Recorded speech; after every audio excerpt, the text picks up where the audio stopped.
Hi అండి, ఇవాళ నేను చిక్కుడు గింజలతో కుడుములు చేసుకోవడం చూపించాను. ఇది చాలా పాతకాలం నాటి వంట.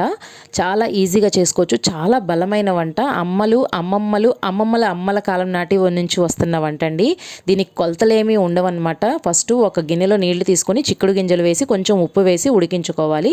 ఒక గిన్నెలో కొన్ని బియ్యం వేసుకొని మనం సన్నగా బరకగా రవ్వ పట్టుకోవాలి. అవసరమైతే పిండిలాగా అయినా పర్వాలేదండి, కానీ బరకగా ఉంటే టేస్ట్ బాగుంటుంది. ఇడ్లీ రవ్వ కానీ బొంబాయి రవ్వ కానీ ఉంటుంది కదా, అట్లా చేసుకోండి. అట్లా పట్టుకోండి. ఉల్లికాడలు, కొత్తిమీర సన్నగా తరిగి పక్కన పెట్టుకోవాలి.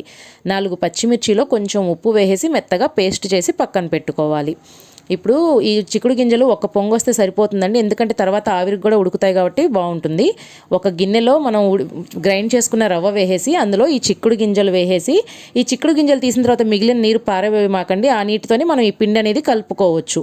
ఇందులో సన్నగా తరిగిన కొత్తిమీర, ఉల్లికాడలు, పచ్చిమిర్చి పేస్ట్ కూడా వేసేసి అవసరమైతే మనం టేస్ట్ కోసం ఉప్పు వేసుకోవచ్చండి. మనం పచ్చిమిర్చి పేస్ట్లో ఉప్పు వేసాం, చిక్కుడు గింజల్లో కూడా ఉప్పు వేసాం కాబట్టి చూసుకొని వేసుకోవచ్చు. లేదు అనుకుంటే కావాలనుకుంటే వేసుకోండి. దీనికి కొలత ఏమి అవసరం లేదండి. చిక్కుడు గింజలు, ఆకుకూరలు ఎక్కువ ఉండాలి, పిండి తక్కువ ఉండాలి. చూసారు కదా, మనకి ముద్ద కట్టాలి, కానీ ముద్ద కట్టట్లేదు కాబట్టి 2 స్పూన్స్ బియ్యం పిండి వేసుకొని మనం ఇందాక చిక్కుడు గింజల్లో మిగిలిన నీళ్లు ఉన్నాయి కదా, ఆ నీళ్లు పోసుకొని చక్కగా కలుపుకుంటే అది చక్కగా బైండ్ అయిపోతుంది. మనకు కావాల్సిన టైప్లో ముద్దలాగా వస్తుంది. చూసారు కదా, ఇట్లాగన్నమాట. ఈ విధంగా చక్కగా కలిపేసుకొని మనకి ఏ షేప్లో కావాలనుకుంటే ఆ షేప్లో చేసుకోవచ్చండి.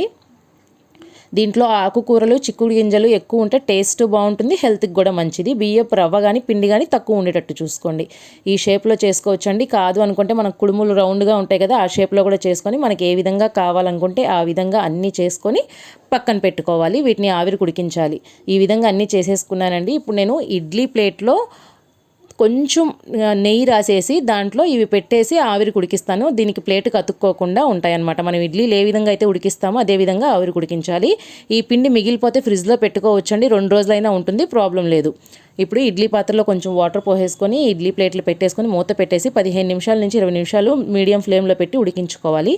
దీనికి చట్నీ ఏమి అవసరం లేదండి, పచ్చిమిర్చి కూడా అన్నీ ఇందులోనే వేసాం కాబట్టి. దీనికి ట్రెడిషనల్గా అయితే నెయ్యి కానీ నూనె కానీ వేసి సర్వ్ చేస్తారనమాట. మనం అందులో అట్టే ముంచేసుకొని చక్కగా తినచ్చు. నేనైతే చట్నీతో కూడా సర్వ్ చేశాను. మీ అందరికీ నచ్చితే తప్పకుండా ట్రై చేయండి, లైక్ చేయండి, షేర్ చేయండి. Thank you.